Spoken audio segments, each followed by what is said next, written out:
EEPROM 9, video number 4. There we go, that's better. Okay, so before I get onto my tag response to Mr Benways, I've got to tell you about something funny that happened just after I finished recording the Turrican 2 videos. There were 2 boxes of wine delivered to our door this morning for the next door neighbour. So I took them round, knocked on the door, and it took a while for the neighbour to answer. Then eventually the daughter answers the door, bright red. Shortly after that, a young male walks down the stairs.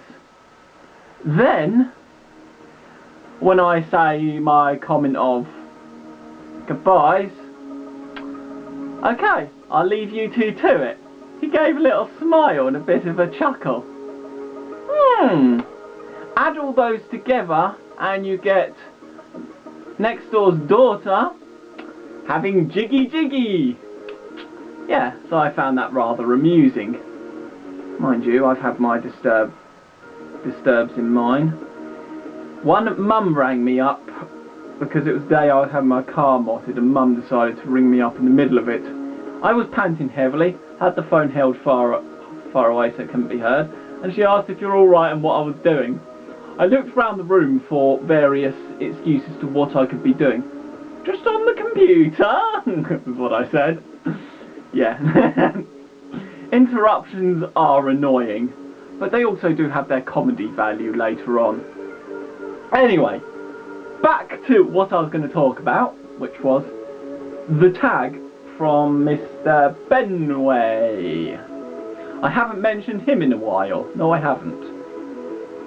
I tend to mention people I'm sub to when there's relevance to what I'm doing. Such as Turrican, there's quite a lot of relevance to Jim Plays Games, bearing in mind he introduced the game to me, pretty much. So his tag is basically, why do you collect, and what's a good basis to start on? A good basis to start on for collecting is hard, but I would say go with what machines take your fancy, and of course, most importantly, what you can actually afford. Because some spenders, retro computer collectors, have more money than sense, and they will spend hundreds, if not thousands, on a 20-year-old machine that you can do jack shit with. Such as a Jupiter Ace or something, they're going up to like 800 quid. Some I just watch for pure curiosity. Others, like US machines and huge great old microcomputer mainframe units, go for ridiculous money. Let alone would you be able to fit them in the car. The first one, which I'm going to address second, because I'm awkward like that. Why do you collect? Why do I collect? A bit of a long story, this one, but I hope the memory chip has enough storage capacity for it, because I don't want to make another 2-part video and do some editing splice. I just want to compile it and upload it. In fact, I'm going to check the memory now. Plenty, I hope. Okay, back into my weird sitting position. And I've lost that bit of hair I was tangling up. There we go, found it. Don't worry, it's just leg hair. My collecting of retro computers started from electronics, where I just literally got hold of whatever and just tore it to pieces to see what made it work. I learned to put things back together again when I got round to my toys, because remember we're starting, I was quite young here. And I started, well, I didn't really want to destroy my toys, so I instantly started working on putting them back together again, and that's how I got back together. As time went on, in the school library I discovered loads of old, like 1980s computing books, and in them were all these vintage computers, and they were filled with EEPROMs and stuff. I'll get an EEPROM down, even though I showed you before, and I've just knocked the camera thing down. Filled with things like this, and I looked at these fantastic ceramic, beautiful looking chips, that were really quite pretty, and I wanted it. But I didn't get any for years. In fact, I've only got them really recently, 80s computers. So I came across other vintage stuff, vintage computer equipment, peripherals and that, like floppy drives and stuff. And I couldn't bring myself to tear them apart like I did with everything else. Along with a few interesting misc items, which I probably will do videos of in future at points when I feel like it. And I just kind of couldn't bring myself to pull them to bits. And then after a while I thought, as I got better with computers, being able to repair them and stuff, I started bringing in 95 computers and that intact, and would sit there rather than disassembling it like I would a few years before, repairing it, getting it up and running, playing on it. Eventually, when I got an eBay account and a job, which was, well, before Christmas-ish, yeah, this Christmas, last Christmas that happened, I was actually able to start getting hold of this old equipment, which I'd only dreamed of getting before on eBay. And so, I started getting hold of these old computers that fascinate me, and I discovered Benways' channel and discovered there was software worth buying for them, and it all kind of evolved from there. Why do I collect retro computers? And well, mostly because the hardware interests me.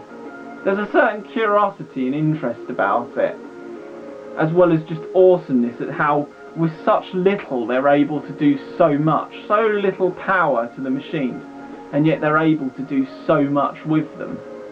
Plus of all, the games are just fun. I was a retro gamer before I even knew the term. I was the one who inherited the old consoles and played them.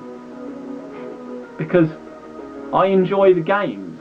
They're fun, they're enjoyable, and also as you get older you get better at them.